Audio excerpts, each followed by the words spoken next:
Halo sahabat Merdeka, berjumpa dengan saya Lulu Handayani dalam Top News Selasa 2 April 2024. Berita pertama, Hotman Paris keras mencecar ahli dari kubu Ganjar Mahfud di sidang Mahkamah Konstitusi. Selanjutnya, Menteri Investasi Bahlil Lahadalia diminta DPR kerja menggunakan otak.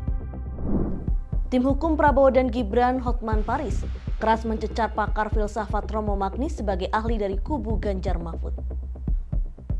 Dalam persidangan perkara Pilpres 2024 ini, Romo Magnis melihat banyaknya pelanggaran etik dalam majunya Gibran sebagai calon wakil presiden. Hotman dalam persidangan perkara Pilpres 2024 merasa geram mendengar ucapan Romo Magnis. Di sidang, ahli filsafat berusia 87 tahun ini menyinggung sikap Presiden Jokowi diibaratkan sebagai pencuri karena membantu distribusi bansos. Hotman pun tajam mencecar Romo Magnis terkait pernyataan tersebut. Pak Romo, pertanyaan pertama saya adalah tadi Bapak mengatakan presiden yang baik.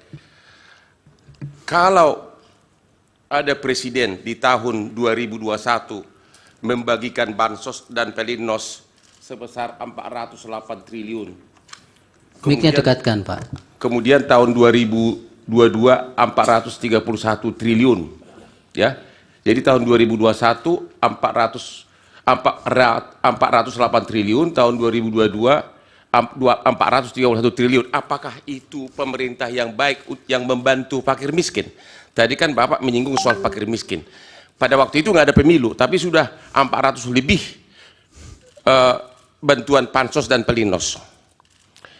Yang kedua, tadi Romo mengatakan bahwa presiden seperti pencuri di kantor ngambil duit dibagi-bagikan.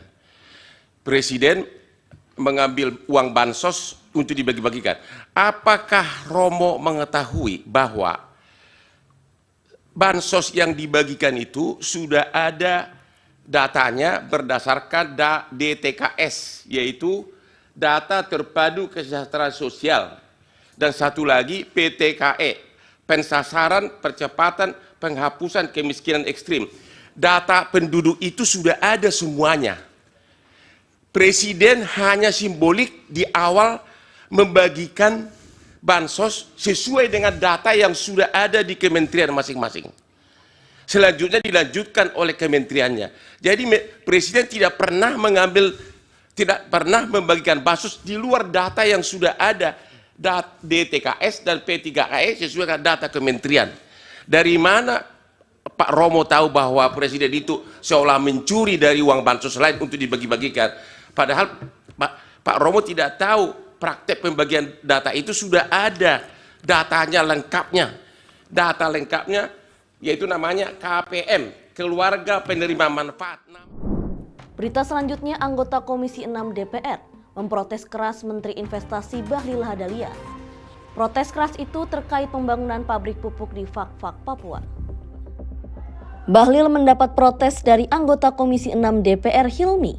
Hilmi tak setuju dengan pembangunan pabrik tersebut. Seharusnya bisa mengembangkan pabrik lainnya, misalnya bensin atau mineral lainnya. Suara Hilmi makin meninggi ketika menjelaskan sudah terlalu banyak pabrik pupuk urea. Hilmi juga meminta pertanggungjawaban terhadap Bahlil jika ada kerugian pembangunan pabrik sejak era Menteri BUMN, Arifin Tasrif. Karena jadi direktur BUMN itu enak, Pak.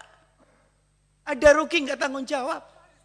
Kalau ada untung dapat tantiam, gaji masih tetap tinggi terus. Gitu loh. Jadi saya ini ngomong ini karena alhamdulillah saya masih terpilih lagi gitu loh. Jadi 5 tahun kan bisa monitor kalau saya ditugaskan fraksi di sini gitu loh. Jadi jangan asal bangun. Itu kan bisa dibuat alternatif. Di sana itu gas bisa dibikin bensin. Kenapa investasi di sana kok nggak dibikin bensin aja? Kok pupuk yang urea yang kebutuhannya di sini udah tercukupi. Jadi pakai otak dikit. Gitu, ini masalah pemerintahan ini kan ketahanan pangan, energi, ketahanan negara itu yang harus diutamakan. Jadi di sana itu harusnya dibikin ketahanan energi. Masalahnya pupuknya ini udah tercukupi gitu loh Pak. Usulannya yang Demikian informasi kali ini bersama saya, Lulu Handayani. Simak berita lainnya hanya di merdeka.com.